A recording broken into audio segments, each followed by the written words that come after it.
Welcome everyone to the Agile Enterprise Summit. ISG is excited to be having this second annual event, and we're happy that you've joined us today. My name is Ola Chowning. I'll be your host today. I'm a partner and a digital fellow with ISG. We have an exciting day for you, planned today. I'd like to first talk about just this rush that we see in the market to enterprise agility. Part of what we see happening within the marketplace, of course, is probably why a lot of you are here, and a lot of current events, of course, have initiated some of this rush that we're seeing. But what's really happening in the marketplace is a lot of organizations, particularly in the last few months, have really started planning to move their organization to a network of empowered teams, which is one of the core tenets of enterprise agility and what really helps to make organizations agile, particularly in the face of disruption.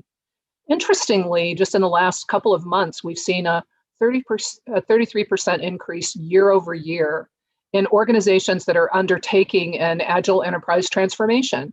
That's really a huge leap when you think about it. And a lot of the reason that we believe that's happening is really around why what self-described agile organizations have told us recently in surveys, which is 67% of them believe that enterprise agility was crucial to their response to COVID-19. So if you think about that for a moment, what that means is that organizations who had already made some movement along an agile transformation journey believed that it was almost 70% of their ability to respond to the disruption that the pandemic introduced. They believe that a big part of that and the crucial reason why they were able to respond well was their movement to enterprise agility. So of course, this is one of the reasons why we see this tremendous rush. But it's also because we see substantial benefits, of course, in enterprise agility. And there's been a lot of studies, but most recent studies have shown some tremendous benefits across organizations that have transformed. Part of that has to do with their increase in customer satisfaction, as well as their increase in employee engagement, 10 to 30% increase in customer satisfaction. A lot of that has to do with designing and delivering superior and end-to-end customer journeys, staying connected with customers, being able to respond quickly to what our customers need within the marketplace. And similarly, we see an employee engagement improvement.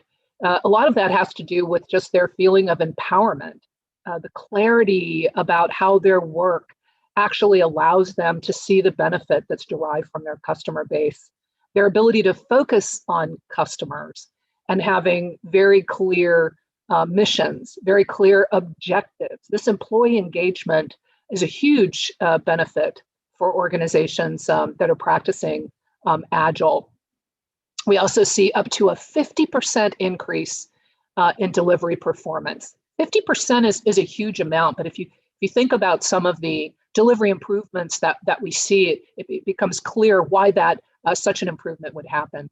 Part of that is operational performance in terms of speed, in terms of target achievement, the predictability that's created by having visibility of work, of expectations and performance. Those things all have proven over time to be clearly lead to substantial delivery performance improvements. And of course, having fully dedicated employees that recognize how their tasks and their capabilities actually improve the bottom line is also a big reason why we see delivery performance increase in these transformed organizations. All of this, of course, leads to the most important benefit of all, which is a financial bottom line improvement. We've seen improvements of 20 to 30%. We see this through greater growth, better efficiency, more effective governance, more effective decision-making that's happening in these businesses. These organizations are truly lean machines. They're able to respond to the market and to what's happening, both with their competitors as well as with their customers. They're able to really see how the improvements happen within the performance of their organizations. So some of the core tenets of enterprise agility, and these are probably well known to most of you, but so I'll go through them relatively quickly. But look, one of the really core tenets is putting the customer at the heart of all of our decision making. This has to do as well with seamless customer experience, and seamless customer experience, particularly if you think of disruption. And if we use, again, COVID-19 as an example of a very unplanned disruption, where I had a seamless customer experience, where the customer's physical experience with me was similar or very seamless to the digital experience, then my ability to shift that customer experience over to those digital channels was much easier to do. It was already in place, and I was able to begin to look at my customers' needs through that digital lens rather than potentially a physical lens.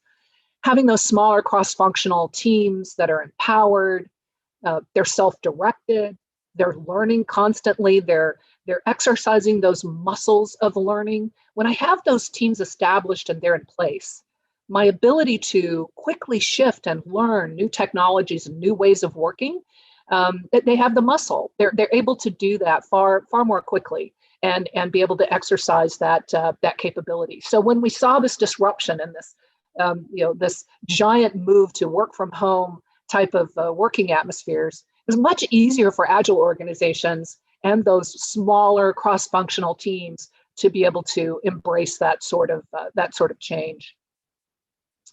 Minimum viable test and learn methods, of course, really lead us to be able to have a sense of comfort around change. So if I'm comfortable about change, if I'm expecting change, then what happens within my organizations is that when that change occurs, planned or unplanned, I'm far more able to digest it, to be able to respond to it accurately. Of course, my ability to accelerate the way that I'm learning, my ability to measure and track business value creation, my ability to manage funds and assets as a portfolio of investment, my ability to enable decision-making and disruption, to recognize it by unlocking my data access is really clearly a benefit within agile enterprises. And by that, what I mean is if I have access to the data and I have channels where my customers are actually giving me great information and I'm able to actually understand their feedback and what's happening, then I can make decisions far more quickly. And of course, this idea of thinking big, but starting small and scaling fast is critical in times of disruption, where I need to have this data feedback that I'm getting that's telling me that I need to change the way maybe I'm communicating or I'm interacting with my business or with my supply chain or with my customers, and being able to think in a large way about what needs to happen, but not necessarily scale it immediately. Start very small so that I can use those test and learn methods, so that I can ensure that the way that I'm responding to that market pressure, to that customer pressure, is actually happening and allowing me to do that in a very agile way. I'm much more quickly able to ingest and test and make sure that what I'm doing to respond to the disruption is actually the right thing, rather than taking a much longer period of time to respond, and then that response maybe not quite hitting the mark. And of course, when we think about how organizations are responding to disruption, this ability to be resilient in the face of disruption is what enterprise agility really is all about.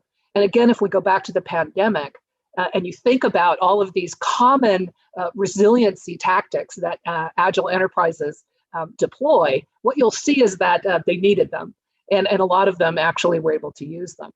One of those was the rush to acquire digital talent. So if I had the disruption, I was really looking for what could my organization do to be able to maybe energize my digital channels, but maybe I didn't have the right talent to be able to do that. So there was a real rush to acquire talent. And one of the things that an agile enterprise already probably had available to them was they understood how to obtain talent in a very virtual world.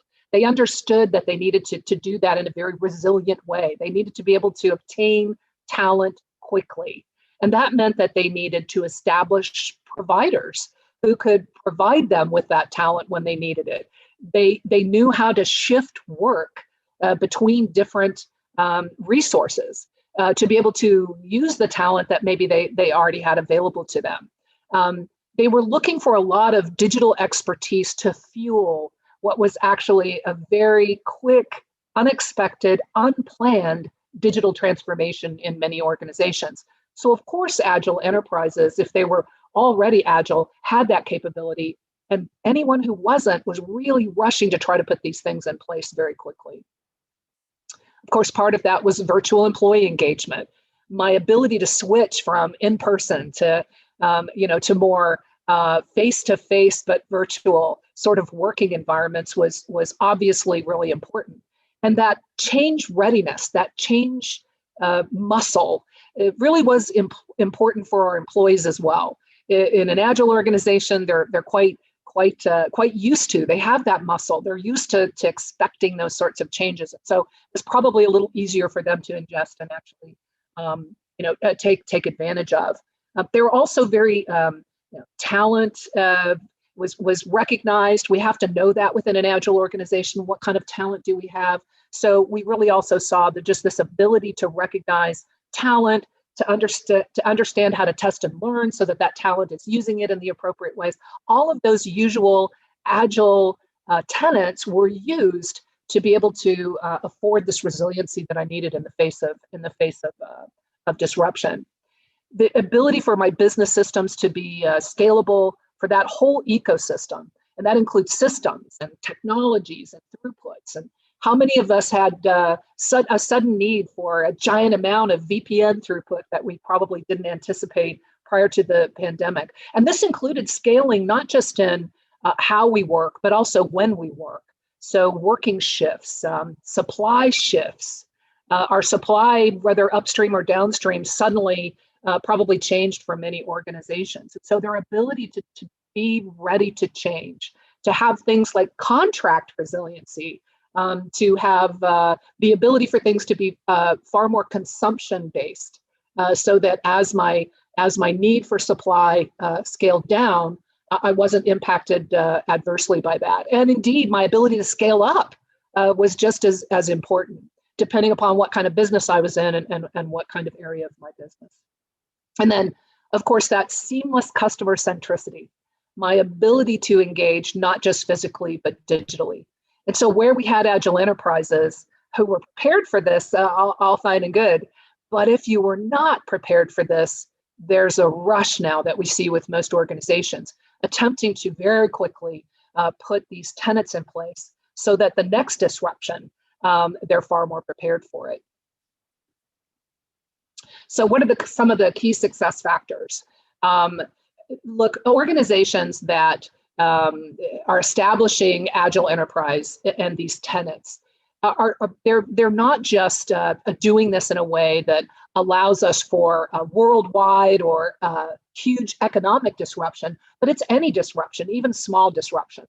And these disruptions can come from a variety of sources. Our customer base can be telling us they want something different or new. Obviously, the market, competition, corporate disruption can happen, maybe mergers or acquisitions or divestitures.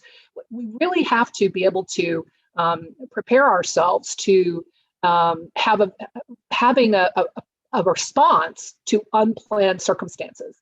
And so if we expect change, it's one of the key success factors, is building that muscle of change expectation and knowing that change is probably going to come at us. Measuring customer engagement, being able to get that feedback loop from customers so that I can exercise my ability to respond. In order to respond, I've got to recognize that a change is coming or that something new is being either asked for or needs to be responded to. Collaboration across functions is huge. And this is collaboration in collaborating across marketing and sales and how I operate and my customer experience. All of these things are collaboration across functions, and they all need to be done in such a way that they're relatively seamless. So that change expectation doesn't just happen within maybe your IT organization or your technology organization, but it also has to happen within sales and marketing and of course your customer operations. My ability to use technology, huge success factor here. We saw this a lot during the recent pandemic of having the right technology or being able to quickly establish new technology, emerging tech, to be able to get me through some of these difficulties. Of course, the minimum viable approach, this is about not taking this very long, planned, attenuated timeline to say, what do I need to do, but to quickly respond, but respond in a small way. Get quick feedback about that response. Do a minimal response so that I can start to test whether or not that's the right response. And at the end, of course, the most key success factor that we've seen in organizations who really have established agile enterprises is to frankly plan for unplanned work. I've got to be prepared that unplanned things are going to come at me. And if I build my operating model to be able to respond to anything that happens, then I'm going to be in a much better place when that does occur.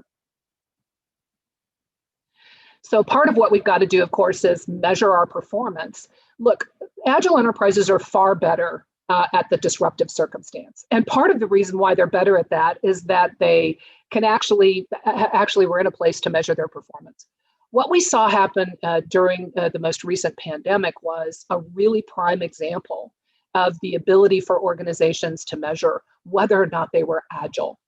So some were able to look at how they were able to respond and recognize that they really weren't. They really were not in a position to respond. Their responsibility, those muscles hadn't been built, and they really needed to do something, which is again why we see this huge rush for organizations to create resiliency and agility within their enterprises.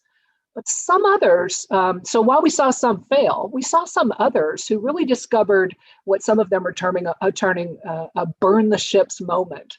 Maybe they're doing some agility in some areas, but not in others. But they recognize that where they had a truly agile enterprise tenets, they were able to respond so much more quickly that they now said it's time for us to move the entire organization to more of an agile enterprise way of working. So using the experiences of what occurred has really caused for many organizations this ability to either spark the flames or fan the flames of enterprise agility transformation. And that's what we think a lot of organizations are doing. This is why we see a lot of this rush, if you will, to our ability to establish agile enterprise for many organizations. So what does ISG predict? Well, we predict a rapid expansion of this trend. I think for many, there was a watershed moment that happened during the pandemic that required them to test their agility. And many of them were found wanting. So those who really emerged as leaders and able to respond well were those who already had many of these agile tenets in place.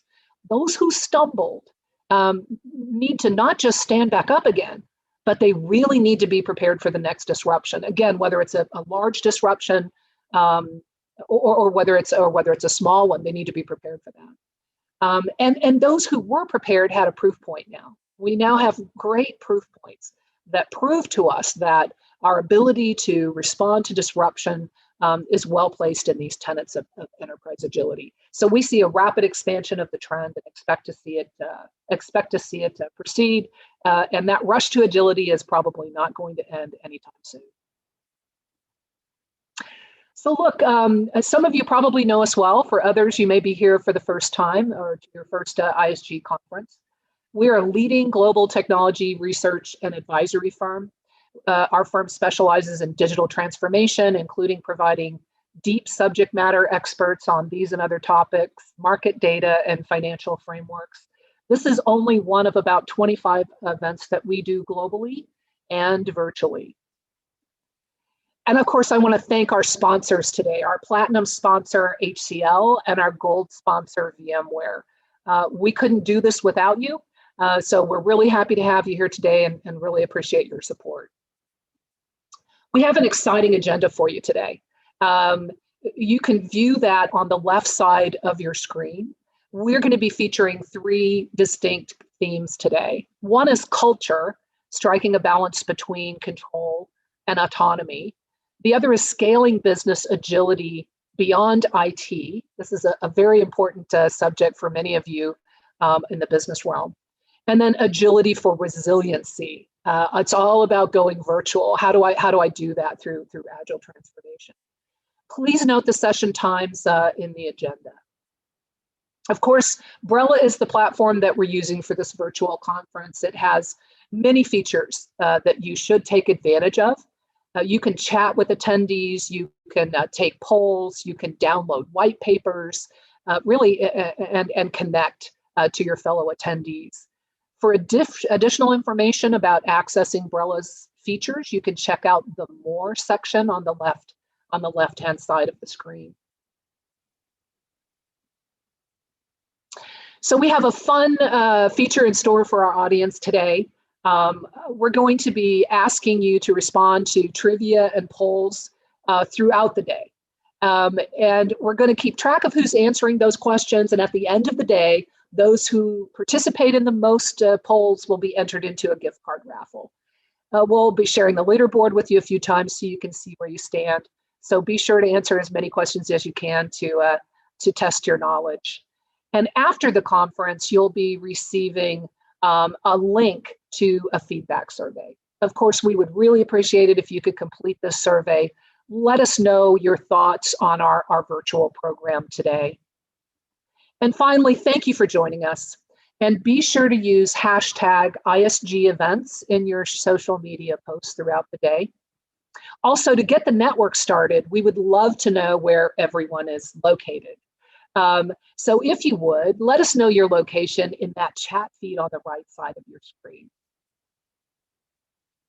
Now, it's my pleasure to introduce you to our first speaker of the day. Ahmed Sidki, also known as Dr. Agile, is a global thought leader in the business agility community. As the head of business agility at Riot Games, he's responsible for all change and transformation across the company. Before Riot, Ahmed was a consultant for a variety of Fortune 100 companies. He guided enterprise agile transformation, educated leaders on the agile mindset, and created customer-centric cultures of learning. He's also a president of the International Consortium for Agile and the co-founder of the Business Agility Institute. Ahmed also co-authored Becoming Agile in an Imperfect World. He'll be presenting the mindset and culture of business agility. If you have questions for Ahmed, please enter them in the question Q&A on the right side of your screen. Thanks, and let's get started with Ahmed.